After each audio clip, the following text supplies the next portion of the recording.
Namaskar Mitro.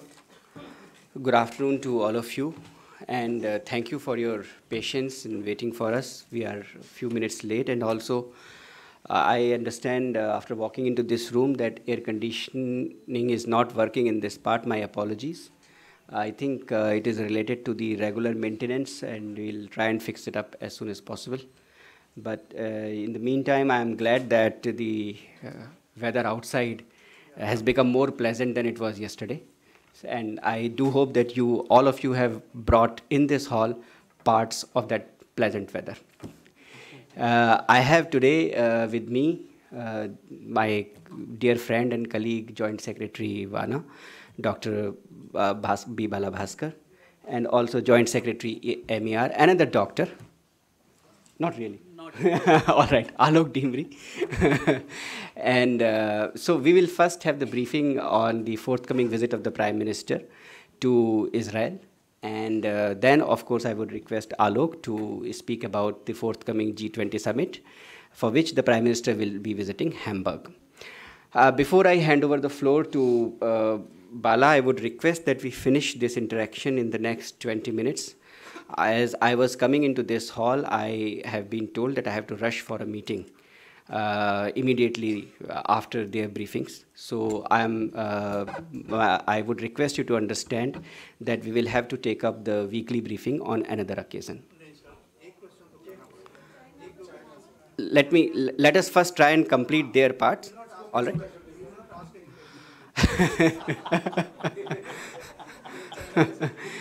But I really understand what you're saying, and we had rescheduled the weekly briefing. So I thank you very much for your understanding and your patience and your understanding in adjusting to the rescheduled time. But I really have to go somewhere on which I have no control, and I have just received this information as I was walking into this hall with these two gentlemen. So without wasting any more second, please, Bala, would you take over for Israel? Good afternoon, everyone. Prime Minister Sri Narendra Modi would be visiting Israel on July 4th and 6th, 2017, at the invitation of Prime Minister of Israel, Benjamin Netanyahu, on the occasion of 25 years of diplomatic relations between India and Israel. This will be the first ever visit of Indian Prime Minister to Israel. India established diplomatic relations with Israel in 1992. And since then, the relationship has evolved into a multi-dimensional partnership in expanding, which is expanding continuously. This year, both the countries are, of course, both the countries have developed a series of activities to celebrate these 25 years of diplomatic relations. In the recent past, the bilateral exchanges at the political level have been increasing. Our Prime Minister Modi met Prime Minister of Israel in September in 2014, and then our Rashtrapati undertook first ever visit.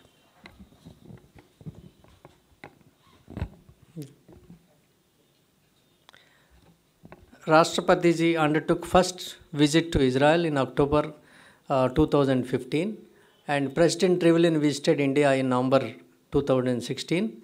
For the last, since then, there have been series of exchanges, both at official and parliamentary exchanges. There are several areas of cooperation that include agriculture, water, maritime, science, technology, startups, defense, etc. We are continuously working to diversify and strengthen our bilateral cooperation, besides exploring new avenues of cooperation. During the high-level exchanges for last 3 years, Israel has expressed its great willingness to participate in India's flagship initiatives like Make in India campaign, Clean Ganga, Smart City and Digital India, which are of national priority to us. And there has been cooperation going on in agriculture sector. Again, Israel has established, with the help of Israel, we have established centers of excellence in India, in various states, that is aimed at increasing productivity, crop management, water management, and so to increase the productivity of the farmers. So during this period, we are keen to expand this cooperation into several other areas. We have also huge cooperation in water and, of course, home S&T. We have a very important cooperation in the arena of space and technology. And our trade with Israel last year was 4.16 billion. Of course, trade is in favor of Israel. 300 million, but we are importing around 20% of our phosphate imports from Israel. In a way, it is an important contributor in the energy sector through export of phosphate. So we have, of course, a defense cooperation. We are also keen to develop a greater cooperation on homeland security. India is a very important member member who is supporting our UNSC membership in the Security Council. I think this visit is going to have develop and expand our cooperation into several areas and give a definite shape for the future cooperation in several areas. With this, I will conclude. Thank you so much. We'll open the floor for questions on Israel. Ashish and then Vineet. Ashish first. Sir, could you please tell us something about the diaspora address that Prime Minister is going to have? Yeah, Prime Minister. Take one more question. Yeah. So, any of the defense deals that are going to be announced that time? Yes, when we go there and they will be during the talks, we will see how the agenda develops, and when we go there, we will see how the talks will go on. The defense deals are on talks? No, the defense deals is a different exercise. This is a very cumbersome exercise where the people from defense arena, and it is part of the longer negotiations. That is separate, not necessarily with this visit. Diaspora, yes, Prime Minister's, the full engagements are still being worked out, which I'm sure XP Division will give all the details. But as of now, he is landing in Israel on 4th afternoon, and 5th he will have official talks, and then 6th he will be meeting business people and diaspora people, and so the exact details are being fine-tuned.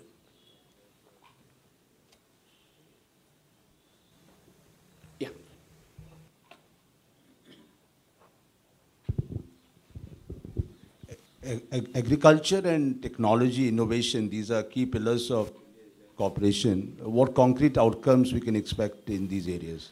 No, first of all, agriculture cooperation has been going on for a long time. As I mentioned earlier, they have set up 25 centers of excellence in India, in as many as 15 states. We want to, the centers of excellence are now at present are the demonstrating centers for productivity, crop management, and plant supply, and an entire care of the agriculture, particularly in horticulture.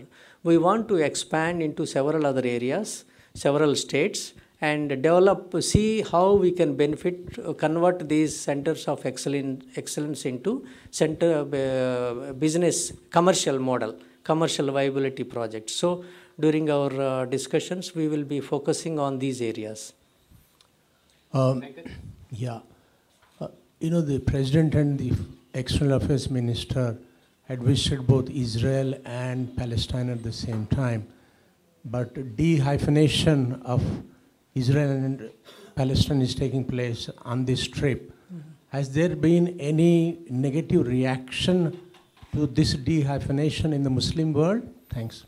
No, as you are aware that this I am briefing on the visit of Prime Minister to Israel, and our relations with each country is independent of our relations with other countries, and we have each relationship is separate, and we have a different relationship with other countries.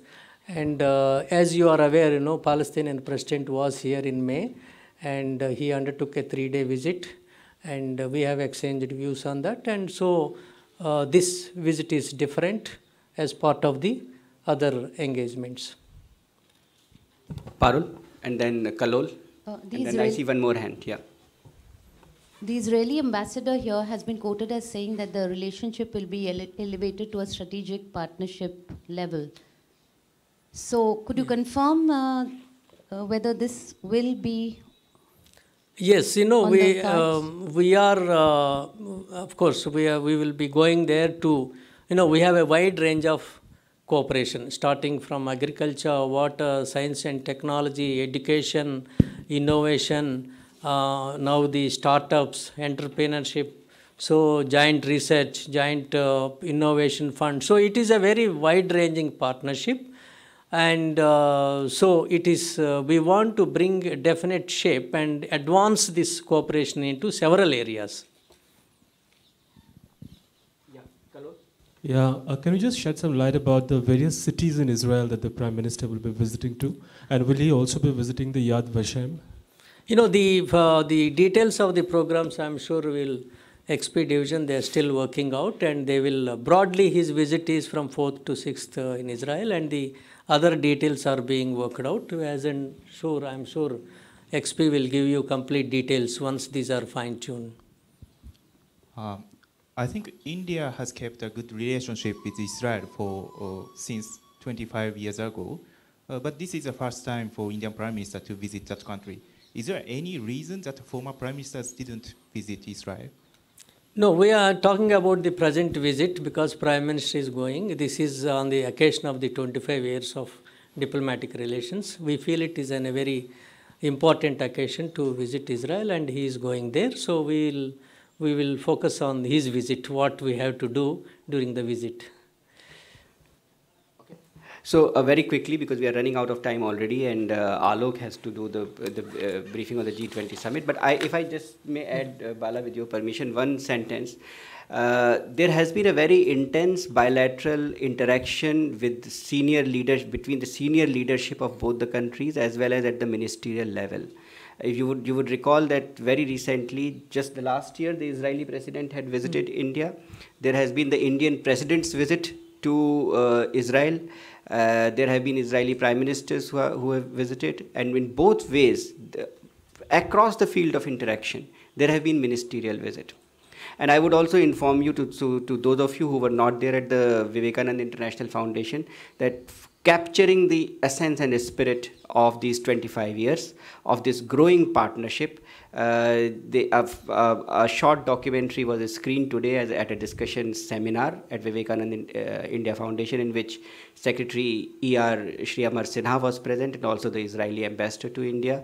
This documentary is happily made by the XPD division, and to those of you who have not seen it, I would recommend you could log on to YouTube and see it. It captures the spirit of the visit. With that, Alok, I would request you to quickly brief our friends on G20.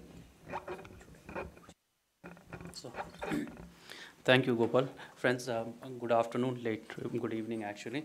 Well, the 12th G20 Summit will be held in Hamburg, city of Germany, on 7th and 8th July. The theme of the summit is Shaping an Interconnected World. Honorable Prime Minister would lead Indian delegation and participation at the summit.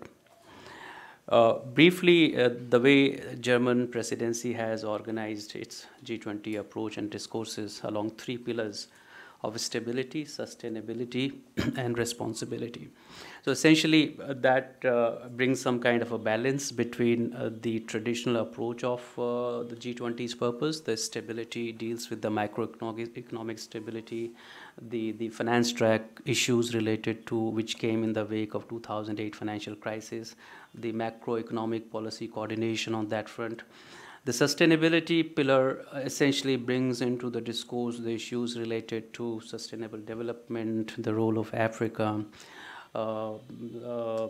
climate-related issues, the social issues which have come into the G20 agenda in recent years, including food security, women, youth, employment, and job. And the third pillar, the responsibility pillar, essentially touches upon issues of terrorism, anti-corruption, governance. So this is the broad framework within which this year the German presidency had chiseled its approach to the G20 presidency. So the most of the agenda of the presidency would be along these pillars. Briefly giving you the structure of the summit. The summit will have two components.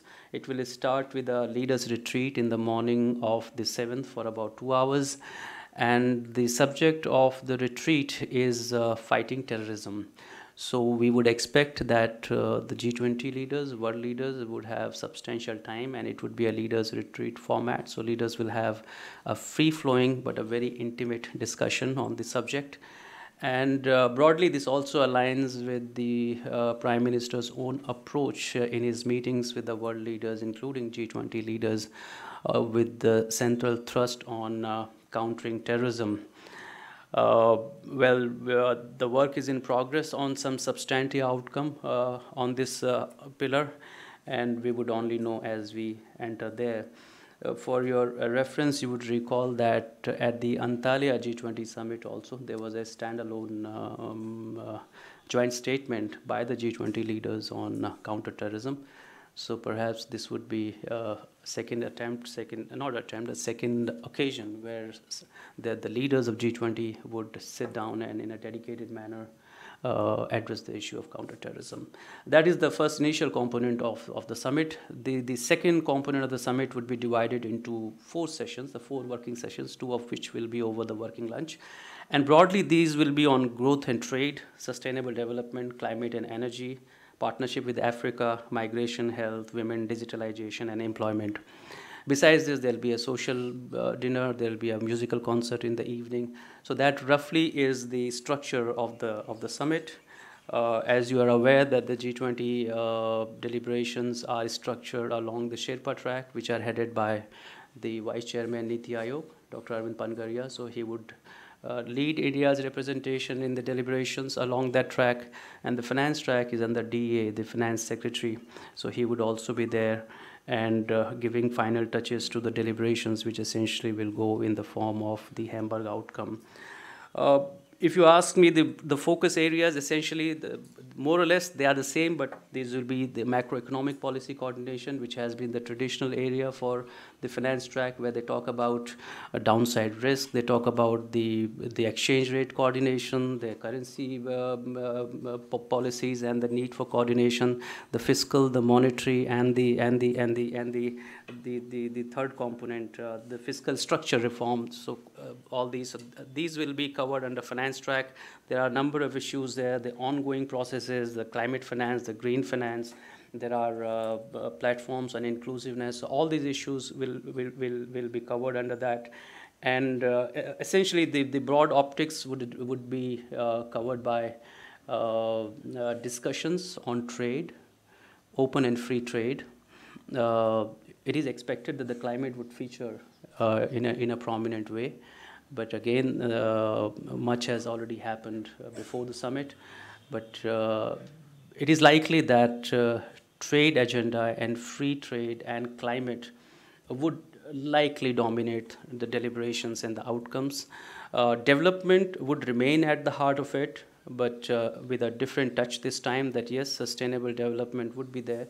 But the focus on Africa, these are the 2 key initiatives of Chancellor Merkel, which is development in Africa and digitalization. So we would expect that there would be deliberations and substantive reflections in the outcome documents in these areas.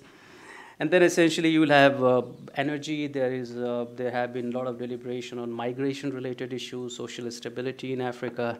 There's an informal voluntary outcome in the form of Africa Compact, which is again a voluntary one. It is Chair's initiative, but this is likely to be announced. Some of the African countries would announce their joining the Africa Compact, which essentially brings in the sustainable development, the investment framework, and the conducive environment, and the private capital, the role of private capital in facilitating that. We would also expect outcomes in the field of women and youth employment in terms of gender equality. So there has been some deliberation with regard to Women Entrepreneurship Forum, and a platform to be established under the aegis of World Bank. So perhaps if there is an agreement on that, that may feature.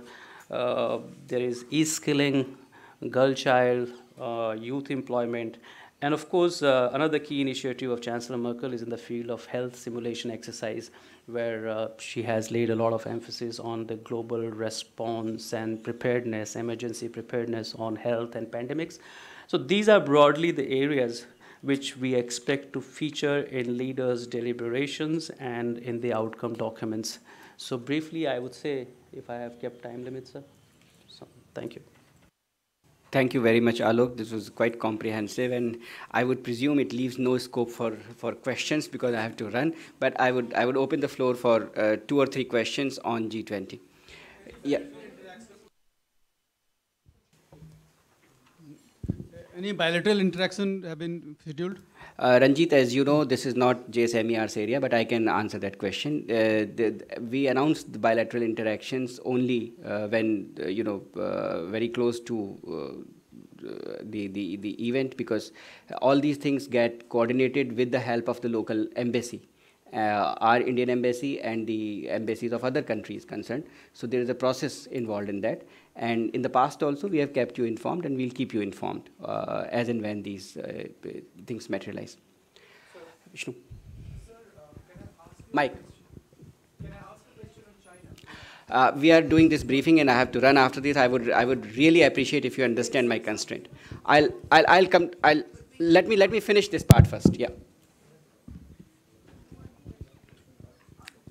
Yeah. Mike, please. Sir, can we expect a strong statement on cross-border terrorism in the communique, in the G20 communique? How big will this issue in G20?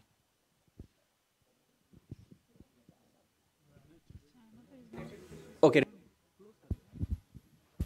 As you have said that there will be 2 sessions, of which one will be entirely devoted to terrorism. Can we expect support on CCIT?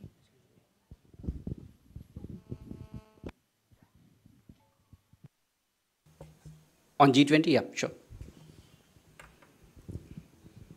Sir, it is expected that China is most likely to promote their OBOR project in G20 meeting. So how would India counter that? Because this is a question of Indian sovereignty. The issue. You are not asking a question on China, not on OBOR. All right, I accept that.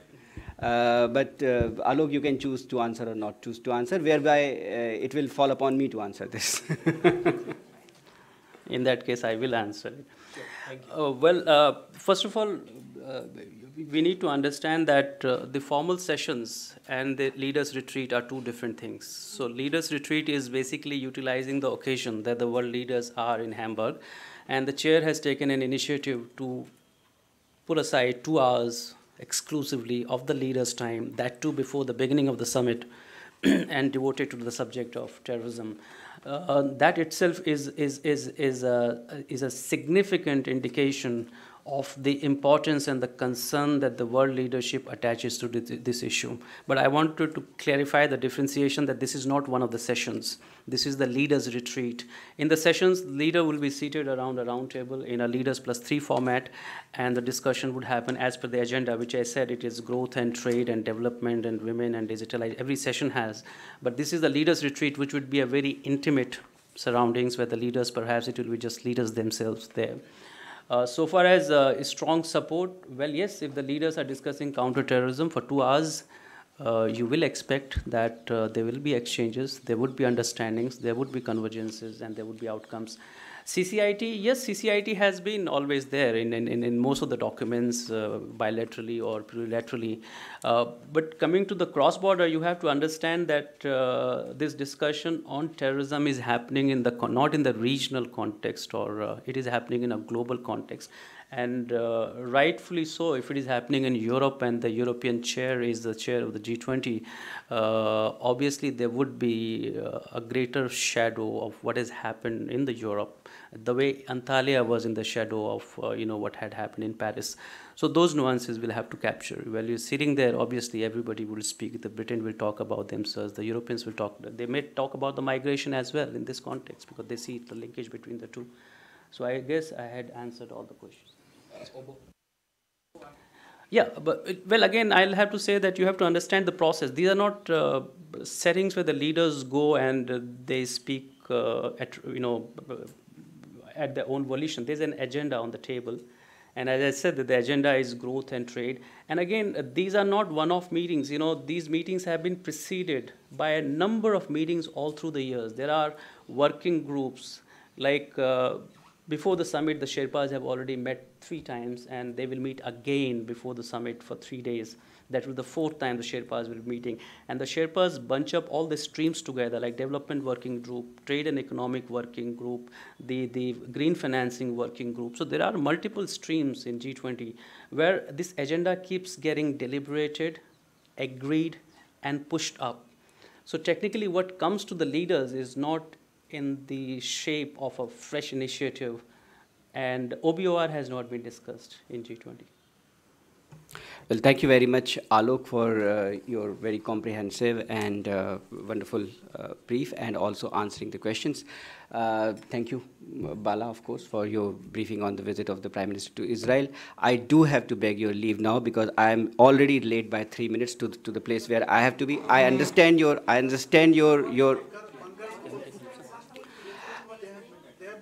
Our bunkers, and they are telling that you are not allowing them. And we'll all be leaving. Look, listen, the thing is, these are all very serious and important questions. They require time. I need to do justice with their answers, and at the moment I don't unfortunately have the luxury of time, as I was prepared and we had rescheduled this briefing, but I do have to run. Please understand my predicament right now. I do have to run for an engagement on which I have no control for the time of that. What I can assure you is, A, we will try and reschedule the weekly briefing, not on the next Thursday because I am not here on the next Thursday, but we'll try and reschedule it, subject to the whatever else we have in the remaining days before we take off for Israel.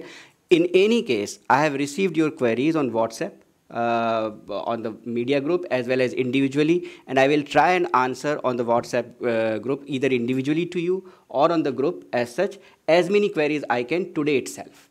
Okay? Thank you very much.